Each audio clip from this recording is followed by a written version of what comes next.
வணக்கம் தலைவா, அனைவருக்கும் இனிய வணக்கம். இன்றைக்கி நம்ம இந்த ஒரு வீடியோவில் எதை பற்றி பார்க்க போகிறோம் அப்படின்னு பார்த்தீங்கன்னா, டிஆர்பி மற்றும் பள்ளி கல்வித்துறையில் வந்திருக்க மிக மிக முக்கியமான தகவல்களை பற்றி இந்த ஒரு வீடியோவில் நம்ம பார்க்கலாம். ஸோ நீங்கள் நம்முடைய சேனலை முதல் முறையாக பார்க்குறீங்க அப்படின்னா மறக்காமல் ஒரு சப்ஸ்கிரைப் அண்ட் பெல்லை கிளிக் பண்ணி வச்சுக்கோங்க. வாங்க வீடியோக்குள்ளே போகலாம். ஆசிரியர் பிஜிடிஆர்பியுடைய ஆசிரியர் கவனத்தோடு இருக்க வேண்டும். டிஆர்பியால் வெளியிடப்பட்ட சில முக்கியமான தகவல்கள். முதல்வர் விஜய் அவர்கள் ஆசிரியர்களுக்கு ஒரு சில மகிழ்ச்சியான அரசு அறிவிப்பை வெளியிட்டிருக்காரு. என்ன? கல்வித்துறை அமைச்சர் வெங்கட்டரமணன் இதில் பதிலமைப்பாக என்னன்றதை பற்றி நம்ம பார்க்கலாம். நிறைய பீப்புள்ஸ் பார்த்திங்கன்னா இப்போ டிஎன் டெட் 2026 கோரிக்கைகள் வச்சுருக்காங்க. நான் ஒர்க்கிங் டீச்சர்ஸ் எல்லாமே பார்த்திங்கன்னா கோரிக்கைகள் மேலே வைத்து கொண்டே தான் இருக்கிறார்கள். இவர்களுடைய கோரிக்கைகளை ஆசிரியர்கள் அரசு பணியில் இருக்கிறவர்கள் எந்த அளவுக்கு சில முக்கியமான முடிவுகளை எடுப்பாங்க அப்படின்றது கேள்விக்குறியாக இருக்குது. கண்டிப்பாக பார்த்திங்கன்னா இந்த கோரிக்கைகளுக்கு பதில் கொடுக்க போகிறதா சொல்லியிருக்காங்க. தமிழ்நாட்டில் அரசு உதவி பெறும் ஆசிரியர்களுக்கான ஒரு சில முக்கியமான தகவல்களை நான் இப்போ சொல்ல போகிறேன். புதுச்சேரி யூனியன் பிரதேசத்துக்குட்பட்ட ஆசிரியர்களுக்கும் தமிழ்நாடு அரசின் பணிபுரியும் ஆசிரியர்களுக்கான தகுதி தேர்வு எழுதலாம் என தேர்வு வாரியம் இந்த தகவலை ஒரு ஜிஓ பாஸ் பண்ணி சொல்லிருச்சு. இது புதுச்சேரிக்கு மட்டும் இல்லை, ஆசிரியர் தேர்வு வாரியத்தின் சார்பாக தமிழ்நாட்டில் அரசு உதவி பெறும் தனியார் பள்ளிகளில் தற்பொழுது பணிபுரிந்து வரும் ஆசிரியர்களுக்கான ஆசிரியர் தகுதி தேர்வு இது பார்த்திங்கன்னா தமிழ்நாட்டை போல் புதுச்சேரியிலும் எழுதலாம் அப்படின்றத குறிப்பிட்டு சொல்லிட்டாங்க. இவ்வாரியத்தில் 13/2/2026 அன்று வெளியிடப்பட்டுள்ளது. இந்த நிலையில் புதுச்சேரி அரசு பள்ளிக்கல்வித்துறையின் செயலாளர் கடிதத்தில் குறிப்பிட்ட மாதிரி அரசு உதவி பெறும் என்ற தனியார் பள்ளிகளில் பணிபுரிந்த ஆசிரியர்களுக்கு மேற்படி நடைபெறவுள்ள தமிழ்நாடு அரசு தகுதி தேர்வு 2026 பங்கேற்க அனுமதி கோரி கோரப்பட்டதுங்க. இவர்களுக்கு பார்த்திங்கன்னா 13/5/2026 முதல் 27/5/2024 வரை கால அவகாசம் கொடுத்துருக்காங்க. அரசு உதவி பெறும் தனியார் பள்ளிகளில் பணிபுரிந்து வரும் தகுதி வாய்ந்த ஆசிரியர்கள் மட்டும் மேலே குறிப்பிட்ட அறிவிப்படையில் தமிழ்நாடு ஆசிரியர் தகுதி தேர்வு தாள் 1 மற்றும் தாள் 2 இதை விண்ணப்பிக்கிறதுக்கு உண்டான டைம்ஸ் எல்லாமே கொடுத்துருக்காங்க. அதை மறந்துடாதுங்க.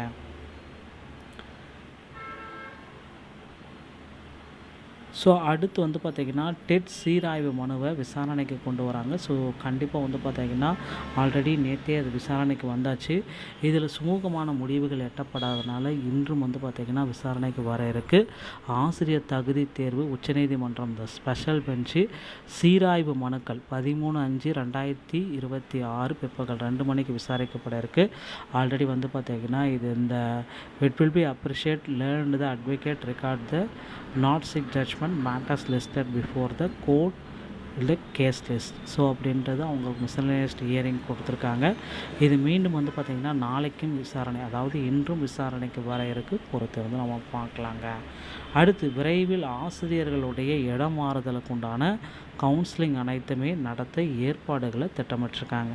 பள்ளிகளில் காலியாக உள்ள ஆசிரியர் பணியிட விவரங்கள் பட்டியல், பதவி உயர்வு பட்டியல் தயாரிக்கும் பணிகள் தீவிரமாக நடைபெற்று வருகிறது. விரைவில் ஆசிரியர் இடமாறுதல் கவுன்சிலிங் நடத்த ஏற்பாடுகள் அதிகரித்து கொண்டிருக்கிறதுங்க. பள்ளிகளில் காலி பணியிட தமிழகம் முழுவதும் பள்ளிகளில் காலி பணியிட ஆசிரியர்களுடைய விவரங்கள், பதவி உயர்வு பட்டியல் தயாரிக்கும் பணிகள் தீவிரம். விரைவில் இடமாறுதல் கவுன்சிலிங் நடத்தவும் ஏற்பாடுகள் பண்ணிட்டு இருக்கிறதா தகவல் வந்திருக்கு. தமிழகத்தில் பள்ளிகளில் காலி பணியிட ஆசிரியர் விவரங்கள் கணக்கெடுப்பு பணிகள் நடந்து வருகிறது. தீவிரமான முறையில் ஆசிரியர்களுக்கு சில மகிழ்ச்சியான தகவல்களை தமிழக அரசு வெளியிட போகிறாங்க. தமிழக பள்ளிக்கல்வித்துறை அமைச்சர் வெங்கட்ரமணும் சில முக்கியமான முடிவுகளை இன்னும் ஒரு சில தினங்களில் கொடுக்க போகிறாரு. தாவேகா தலைவர் விஜய் அவர்கள் பார்த்தீங்க அப்படின்னா கண்டிப்பாக ஆசிரியர்களுக்கு ரொம்ப கால போராட்டமாக போனிருந்த 149 ஜிஓ மற்றும் பகுதி நேர ஆசிரியர்களுடைய பணி நிரந்தர ஆணைகள் அனைத்தையும் வழங்குவார் அப்படின்றத நிச்சயமாக எதிர்பார்க்கலாங்க. ஸோ ஆசிரியர் பணியிடங்களை விரைவில் நிரப்ப போகிறாங்க, பொறுத்து வந்து நம்ம பார்க்கலாம். 28,000 ஆசிரியர் பணியிடங்கள் நிரப்பப்படும் அப்படின்ற மாதிரி சில கருத்துக்கள் நமக்கு வெளியாகிருக்கு. என்னன்றது எல்லாமே நான் பார்க்கலாம். இந்த அசிஸ்டன்ட் ப்ரொஃபஸர் எக்ஸாம் உடைய ரிசல்ட்டில் பல தாமதங்கள் இருக்குது. பணியிடங்கள் அதிகரிக்க வாய்ப்புகள் இருக்குது. ஆனால் ரிசல்ட்டை வெளியிடுவதற்கு வாய்ப்பே இல்லை அப்படின்ட்டு நிறைய பேர் சொல்கிறாங்க. மீண்டும் கூட தேர்வை நடத்தலாம் அப்படின்ற மாதிரி கூட நிறைய கருத்துக்கள் வந்து வெளியாக இருக்குங்க. ஸோ 231 உயர்கல்வித்துறை 16/10/2025 நிலவரப்படி அரசு மற்றும் அரசு கல்லூரிகளுக்கான 4000 உதவி பேராசிரியர் பணியிடங்களுக்கு வெளியிடப்பட்டது 14/3/2024 அன்று. தற்பொழுது ஆசிரியர் தேர்வு வாரிய இணையதளத்தில் வாயிலாக குறிப்பிடப்பட்டுள்ள 2708 கல்லூரிகளுக்கு விரிவுரையாளர்களை எடுக்க போகிறதா சொல்லியிருக்காங்க. உதவி பேராசிரியர் காலி பணிகளை நேரடி நியமனத்தில் இதில் வந்து பார்த்திங்கன்னா 70 வினாக்களுக்கு மேலாக முறைகேடுகள் நடைபெற்றிருக்கு. இந்த தேர்வை வந்து பார்த்திங்கன்னா ரத்து செஞ்சுட்டு மீண்டும் தேர்வை நடத்தலாம் அப்படின்ற மாதிரி சில போயிட்டுருக்கு. விண்ணப்பதாரர்கள் 17/10/2025 முதல் 11/10/2025 வரை அவகாசத்தில் விண்ணப்பிச்சிருந்தாங்க.